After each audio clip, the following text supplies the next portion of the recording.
سلام على عباده الذين اصطفى أما بعد فأعوذ بالله من الشيطان الرجيم بسم الله الرحمن الرحيم والفجر وليال عشر والشفع والوتر والليل إذا يسر وروي عن النبي صلى الله عليه وسلم أنه قال أفضل أيام الدنيا عشر ذي الحجة وفي رواية أيام العشر آمنت بالله صدق الله العظيم وصدق رسوله النبي الكريم ونحن على ذلك من الشاهدين والشاكرين والحمد لله رب العالمين قابل احترام سامعین کرام، السلام علیکم ورحمۃ اللہ وبرکاتہ۔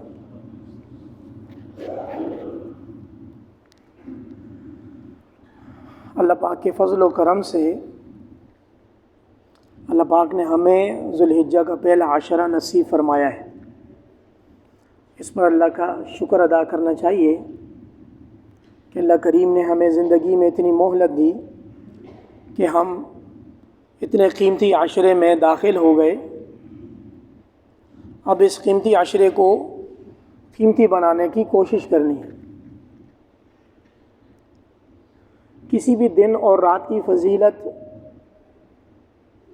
ثابت ہونے کے لیے، دن اور رات کی اہمیت میں اضافہ ہونے کے لیے قرآن و سنت کی تعلیمات کو دیکھا جاتا ہے۔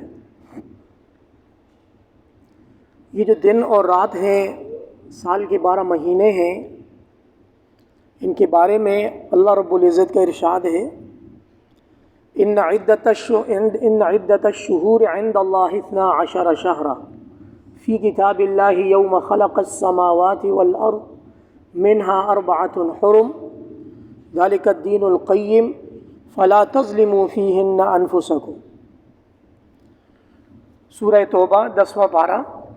اللہ پاک کا ارشاد ہے کہ جس دن اللہ نے زمین اور آسمان کو پیدا کیا تو اللہ نے اپنی کتاب یعنی لوح محفوظ میں لکھا کہ زمین اور آسمان کے مہینے 12 ہوں گے۔ تو یہ جو 12 مہینے ہیں قمری تاریخ کے مطابق، یہ کسی انسان کی ایجاد نہیں ہے بلکہ رب تعالیٰ کے متعین کردہ ہیں۔ اور اس بارے میں ارشاد فرمایا کہ ان 12 مہینوں میں سے 4 مہینے زیادہ حرمت اور عزت والے ہیں۔ یہ بھی اللہ نے فرما دیا۔ اس میں عقل کا اتنا دخل نہیں ہے۔ عقل بیچاری یعنی انسانی عقل اتنا زیادہ کام نہیں کر سکتی جتنی رہنمائی اس کو وحی کے ذریعے ملتی ہے۔ انسانی عقل بہت محدود ہے، اتنی محدود ہے کہ ابھی بیٹھے بیٹھے اس دیوار کے پیچھے کیا ہو رہا ہے یہ عقل فیصلہ نہیں کر سکتی۔ جی ہاں، اس بات کو ذرا سمجھیں۔ وہ لوگ جو اس عقل کو بہت زیادہ اہمیت دیتے ہیں وہ اس حقیقت کا ادراک کر سکتے ہیں کہ عقل کا کام کرنے کا جو دائرہ ہے، جو اس کی فیلڈ ہے، وہ بہت لمیٹڈ ہے۔ جہاں عقل مجبور ہو کر تھک جاتی ہے وہاں سے وحی کی ہدایت شروع ہوتی ہے۔ یہ بہت قیمتی بات ہے اور ساری زندگی یاد رکھنے کے اور اس کے مطابق دین پر عمل کرنے کی ضرورت ہے۔ دین کا جو بھی حکم عقل میں سمجھ آ جائے تو بڑی بات ہے، اور دین کا کوئی بھی ایتھینٹک مستند حکم عقل کی سمجھ میں نہ آئے تو کوئی بات نہیں ہے، ایمان بالغیب ہے۔ ایمان عقل میں سمجھ نہیں آئی لیکن قرآن و سنت میں اس پر عمل کرنے کی ہدایات مل رہی ہیں، آپ عمل کر جائیں، انشاءاللہ اللہ کے ہاں بڑا ثواب ملے گا۔ تو یہ جو 12 مہینے ہیں، 12 مہینوں میں پھر حرمت والے 4 مہینے ہیں، ذوالقعدہ، ذو الحجہ، محرم اور رجب۔ ان کے بارے میں اللہ کا فرمان ہے فَلَا تَظْلِمُوا فِيهِنَّ أَنفُسَكُمْ۔ ان 4 مہینوں میں خاص طور پر اپنی جانوں پر ظلم مت کرو۔ کیا مطلب؟ یعنی ان 4 مہینوں میں اگر آپ گناہ کریں گے تو دیگر 8 مہینوں کی نسبت ان 4 مہینوں میں گناہ کرنے کا وبال زیادہ ملے گا، کیونکہ اللہ پاک نے 12 مہینوں میں سے ان 4 مہینوں کو حرمت والا قرار دیا ہے۔ اسی طرح ایک مطلب یہ ہے کہ ان 4 مہینوں میں نیک اعمال میں کوتاہی کر کے اپنی جانوں پر ظلم مت کرو، کیونکہ نیک اعمال کا ثواب دیگر مہینوں میں بھی اللہ پاک زیادہ عطا فرماتے ہیں، لیکن ان 4 مہینوں میں قدر زیادہ عطا فرماتے ہیں۔ اور وہ شخص جو سیزن نہیں لگاتا، عوامی لینگویج میں، عرف عام میں اس کو خسارے والا بولتے ہیں، دیگر آگے بڑھ کر بولتے ہیں اس نے تو اپنی جان گنوا دی کہ سیزن مس کر دیا۔ تو میرے معزز سامعین کرام، یہ 4 مہینے اللہ پاک کے علم کے مطابق امت محمدیہ کے نیک اعمال کے سیزن کے مہینے ہیں۔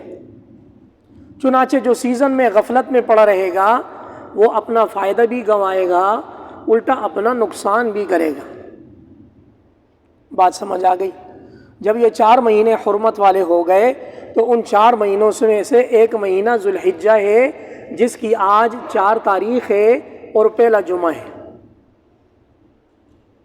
غالباً 4 ذو الحجہ ہماری ہے اور مکہ مکرمہ اور صدیوں میں 5 ذو الحجہ ہے۔ چونکہ چاند ہم نے اپنے اعتبار سے دیکھا ہے تو ہم اس کو 4 ذو الحجہ کاؤنٹ کریں گے۔ تو ذو الحجہ کے جو پہلے 10 ایام فضیلت والے ہیں، جس کے بارے میں قرآن مجید میں اللہ پاک نے قسم کھائی ہے، سماعت فرمائیں، والفجر، قسم ہے فجر کے وقت کی، والفجر، اللہ پاک قسم اٹھا رہے ہیں فجر کے وقت کی۔ فجر کے وقت کی ڈیفینیشن یہ ہے کہ فجر کا وقت وہ ہوتا ہے جس میں امت محمدیہ سوتی رہتی ہے، اور اللہ پاک اس وقت کی قسم کھا رہے ہیں، والفجر ولیال عشر، قسم ہے فجر کے وقت کی اور 10 راتوں کی، والشفع والوتر، اور قسم ہے جفت کی اور طاق کی۔ عجیب باتیں ہیں، اللہ پاک کا کلام ہے اور بالکل عاجز کرنے والا کلام ہے۔ یہ جو 10 راتوں کی قسم کھائی ہے، جمہور مفسرین کے مطابق یہ 10 راتیں یہ عشرہ ذو الحجہ کی راتیں ہیں۔ دیگر بعض مفسرین ان 10 راتوں کو رمضان المبارک کی آخری 10 راتیں قرار دیتے ہیں۔ دونوں چیزیں ٹھیک ہیں۔ حدیث شریف میں عشرہ ذو الحجہ کے دنوں کی فضیلت بھی ثابت ہے۔ فرمایا افضل ایام الدنیا عشر ذی الحجہ، دنیا کے سب سے افضل ترین دن ذو الحجہ کے 10 دن ہیں۔ یعنی دنیا جتنے افضل ترین دنوں کا مشاہدہ کرے گی، ان ایام میں عشرہ ذو الحجہ کے جو دن ہیں وہ افضل ترین ہیں۔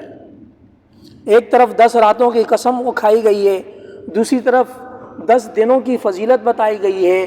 ساری چیزوں کا مطالعہ کرتے ہوئے یہ بات ثابت ہوتی ہے کہ رمضان مبارک کے آخری 10 دن بھی بالکل قیمتی ہیں، اور عشرہ ذو الحجہ کے 10 دن اور 10 راتیں بھی قیمتی ہیں۔ جب یہ باتیں ثابت ہو گئیں تو اب ایک عقل مند قدردان مسلمان کی نشانی یہ ہے کہ وہ ان 10 دنوں اور 10 راتوں کو تول کر استعمال کرے گا۔ اب پوچھا جائے گا کہ امام صاحب ان 10 دنوں کے اعمال کیا ہیں؟ ان 10 دنوں کے کون سا ایسا عمل یا امت کو جو عام مزاج بن گیا ہے، امام صاحب ان 10 دنوں کا وظیفہ کیا ہے؟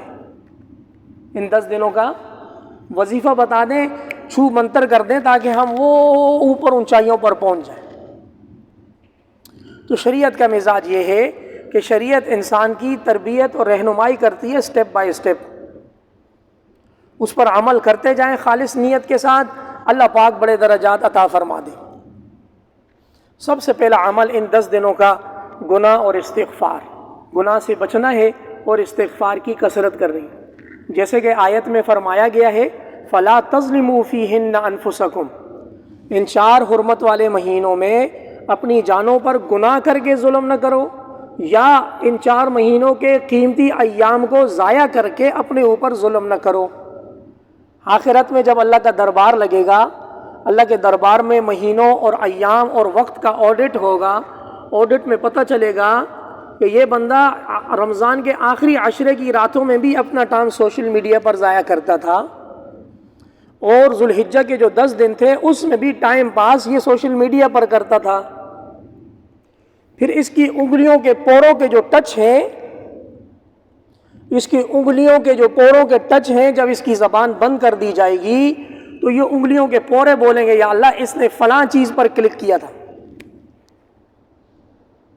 قرآن مجید حتی اذا ما جاءوا شہد علیہم سمعہم وابصارہم وجلودہم، جب یہ اللہ کے دربار میں آئیں گے تو ان کے کان، ان کی آنکھیں، ان کی جلد، سکن ان کے خلاف گواہی دے گی، یا اللہ آپ نے ہمیں بطور امانت اس فلاں شخص کو دیا تھا، آپ کی امانت کو اس شخص نے غلط استعمال کیا۔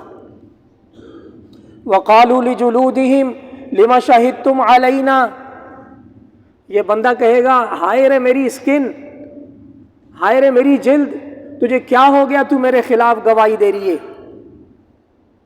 قَالُوا أَنْطَقَنَا اللَّهُ الَّذِي أَنْطَقَ كُلَّ شَيْءٍ، اللہ پاک جب زبان دے دیں گے ہر چیز کو تو اس کی جلد یہ پکار اٹھے گی کہ اللہ نے ہمیں بولنے کی طاقت دی ہے، وہ اللہ جو ہر چیز کو بولنے کی طاقت دے سکتا ہے۔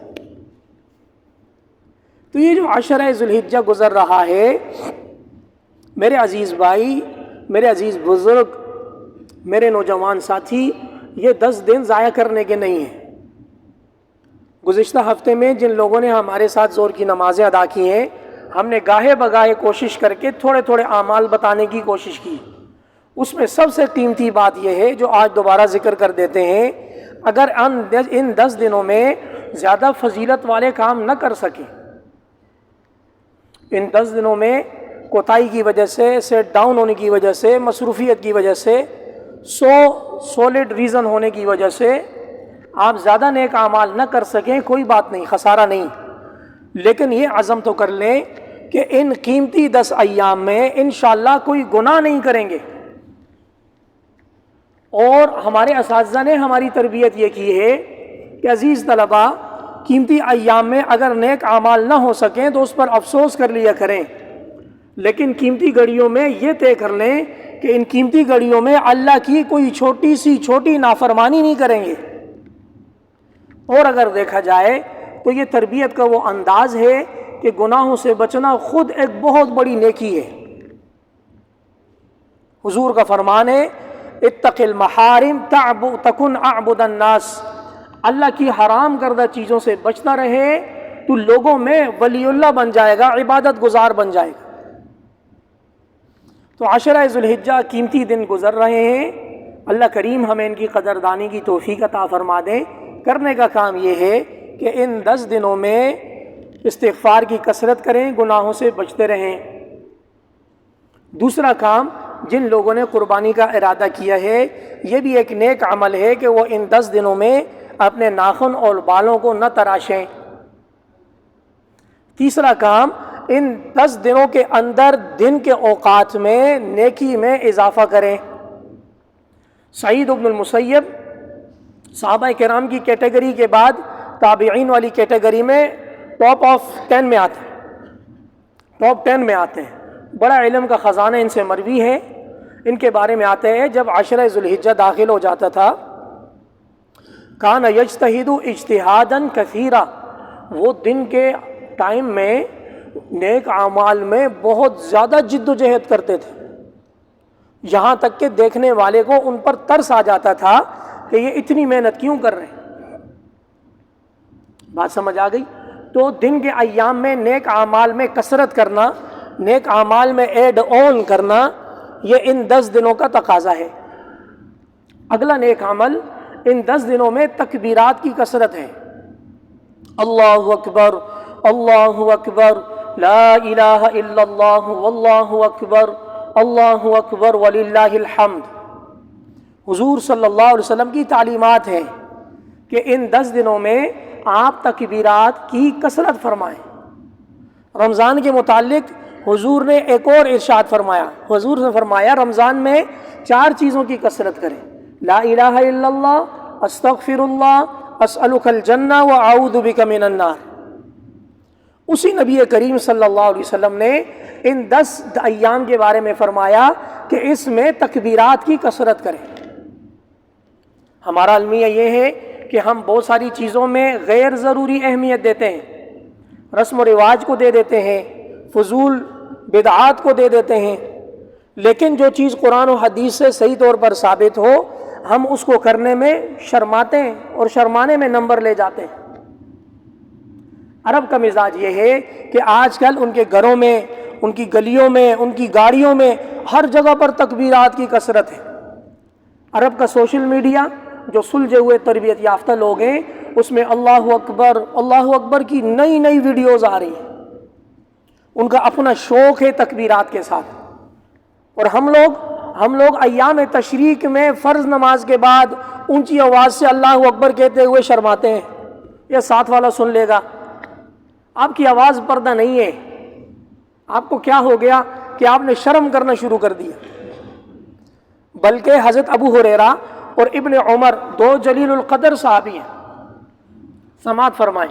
حضرت ابو ہریرہ اور ابن عمر رضی اللہ عنہما ان 10 دنوں میں جب بازار جاتے تھے، بازار سے گزرتے ہوئے اور واپس آتے ہوئے تکبیرات کو اونچی آواز سے پڑھتے تھے.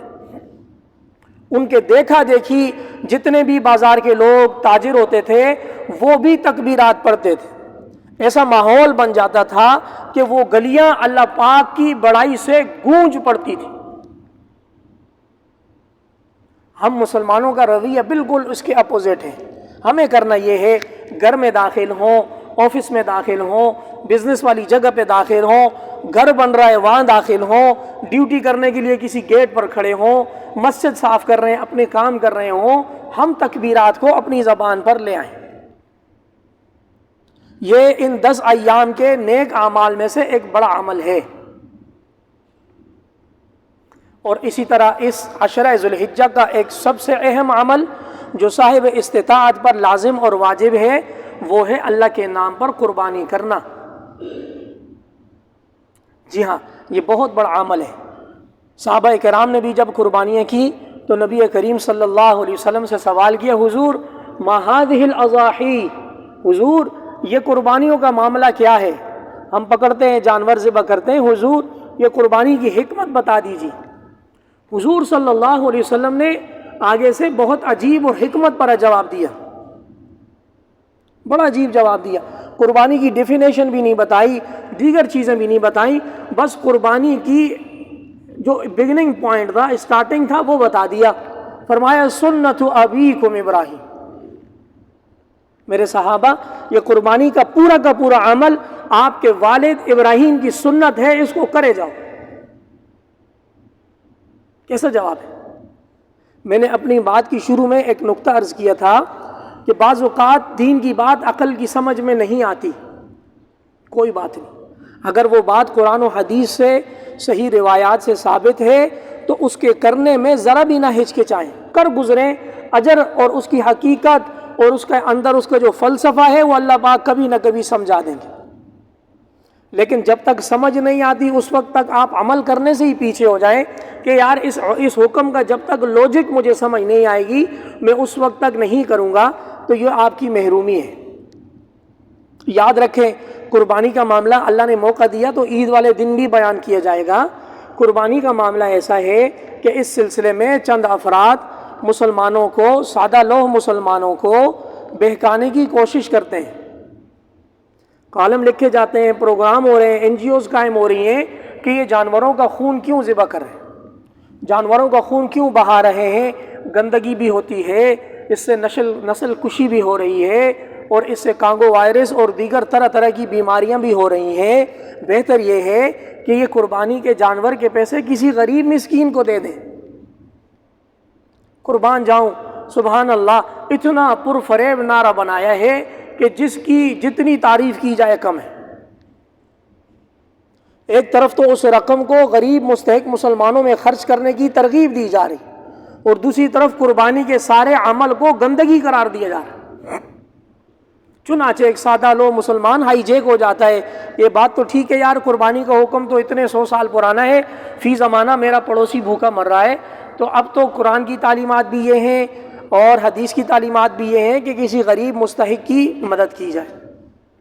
اچھی طرح یاد رکھ لیں، اچھی طرح یاد رکھ لیں، غریب مستحق کی مدد سارا سال کرے، 9 ذی الحجہ کو بھی کرے، 13 اور 14 ذی الحجہ کو بھی کرے، لیکن درمیان میں جو 10، 11، 12 اور ذی الحجہ ہے، ان 3 دنوں میں اللہ کے ہاں مقبول ترین اعمال کی لسٹ بنایا، صرف 3 دن۔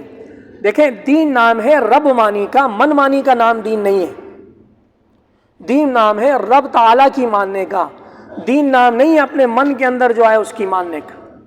جیسے اللہ پاک فرمائیں گے ویسے آپ خرچ کریں گے۔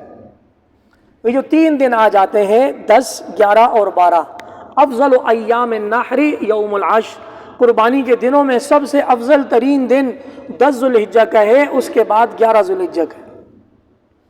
تو 3 دن آپ نیک اعمال کی لسٹ بنائیں، غریب کی مدد کرنا، کسی کو آپریشن کرانا، ویلفیئر سوسائٹی قائم کرنا، ویلفیئر ٹرسٹ قائم، الغرض آپ 100 اعمال لکھ دیں۔ لیکن اللہ کے خزانے میں جو ٹاپ آف دی لسٹ نیک عمل ہوگا وہ ہوگا اللہ کی رضا کے لیے کسی جانور کی قربانی کرنا۔ تو یہ 3 دن آپ نے کسی قسم کے پرفریب نعرے کا شکار ہرگز نہیں ہونا۔ یہی وجہ ہے کہ شریعت میں ایک عجیب حل ہے، اگر کوئی شخص آج کسی سے کہے امام صاحب میں آج اللہ کے نام پر قربانی کرنا چاہ رہا ہوں، تو امام صاحب یہ کہیں گے کہ آج اللہ کے نام پر آپ کی واجب قربانی ادا نہیں ہوگی، آج آپ کسی غریب مستحق کی مدد کر لیں۔ 10، 11، 12 ذی الحجہ میں آپ پوچھیں گے امام صاحب میں برج بنانا چاہ رہا ہوں، میں ایک ایمبولینس ایک خاندان کو یا ایک گاؤں کو ڈونیٹ کرنا چاہ رہا ہوں، تو امام صاحب کہیں گے قربانی کر لیے تو یہ کام آپ کر لیں، قربانی نہیں کی تو پہلے قربانی کر لیں۔ اور کسی شخص نے استطاعت کے باوجود قربانی نہ کی اور وہ 13 ذی الحجہ کو آئے، اس کی آنکھوں میں آنسو ہوں اور وہ امام صاحب سے کہے امام صاحب میری بہت بڑی کوتاہی ہو گئی ہے، یہ میں نے ابھی 5، 6، 10 لاکھ کا جانور خرید لیا ہے، آج 13، 14 ذی الحجہ ہے، آپ اس قربانی کو میری طرف سے قبول کروا دیں۔ اب امام صاحب کہیں گے قرآن و حدیث اور سنت کی روشنی میں یہ 14 ذی الحجہ کا جانور آپ کا صدقہ ہو جائے گا، وہ جو واجب قربانی تھی اس کی کمی آپ کی زندگی میں باقی رہے گی۔ میں نے اپنی بات کی شروع میں گزارش کی، کسی بھی وقت اور مہینے کو جو اہمیت حاصل ہوتی ہے وہ اللہ اور اس کے رسول کی طرف سے ایتھینٹک روایات سے ملتی ہے۔ چنانچہ کسی دن اور رات اور کسی لمحے کو جس نیک عمل کے ساتھ خصوصیت کے ساتھ اس کو فضیلت مل جائے، ایک مسلمان کا کام یہ ہے کہ اس فضیلت کو ایکسیپٹ کر کے اس کے مطابق عمل کرے۔ چنانچہ روایات میں آتا ہے جب قربانی اللہ کی رضا کی خاطر کی جاتی ہے تو قربانی والے جانور کی گردن اور زمین کے درمیان مشکل سے 6 انچ کا فاصلہ ہوتا ہے۔ فرمایا وہ خون کا قطرہ زمین پر پہلے نہیں گرتا، پہلے اللہ کے ہاں قبول ہوتا ہے، پھر وہ زمین پر گرتا ہے۔ پھر فرمایا لوگوں کو اللہ کو آپ کے گوشت کی کوئی ضرورت نہیں، گوشت چاہے خود کھا لو، یہ لوگوں میں تقسیم کر دو، اللہ پاک تو آپ کا عمل دیکھنا چاہتے ہیں۔ اللہ کریم ہمیں عشرہ ذی الحجہ کی قدردانی کرنے کی توفیق عطا فرما دے، اس میں کرنے والے مسنون اعمال کی طرف اللہ پاک ہماری رہنمائی فرما دیں، تکبیرات کہنے میں اللہ پاک ہمارے شرم کو توڑ دیں، اور اچھے سے اچھا جانور اللہ کی رضا کی خاطر قربان کرنے کے لیے اللہ پاک اس کی توفیق عطا فرما۔ یاد رکھیں قربانی کے جانور اور وہ جانور جو اللہ کے جہاد کے لیے تیار کیا جاتا ہے، فرمایا اس کا کھانا پینا، پیاسا ہونا، شکم سیر ہونا، اس کا بول و براز کرنا، یہ سب کچھ اللہ پاک اس کو نیکی بنا کر آخرت میں اس کے نیکی والے پلڑے میں رکھیں گے۔ اللہ کریم عمل کی توفیق عطا فرما دے۔ وآخر دعوانا ان الحمد للہ رب العالمین۔ سنت ادا کیجیے۔